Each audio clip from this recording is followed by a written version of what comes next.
Dan lepas tu buat tudung lah. Uh-uh. Okay, so berapa lama bisnes tudung tu? Yang brand sendiri Lama tu? juga weh. 5 tahun kot. 4 ke 5 tahun. Oh, 4 ke 5 Ah, tahun. Then tak silap aku waktu tu hang ada outlet kan? ada. Okay, aku nak tahu juga berapa kos untuk sewa sebuah outlet di mall? Oh, 3,000, 4,000. 3,000 Nak naik dah. Sekarang 4,000 dah rasanya. Okay, 3 ke 4 ribu 10 kaki tu tau. tingkat berapa? Tingkat 1.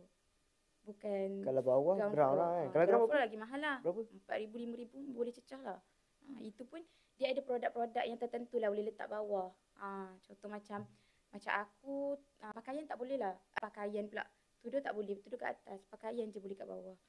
Oh, macam tu. Ah, Okay, adakah orang yang berniaga dekat bawah tu memang sales dia okay nak compare dengan atas? tak juga. Tapi lagi okey lah kalau nak compare. Kat bawah tu lagi ramai crowd lah. Lagi orang suka jalan-jalan dekat bawah instead of dekat atas kan orang tahu nak pergi mall dah.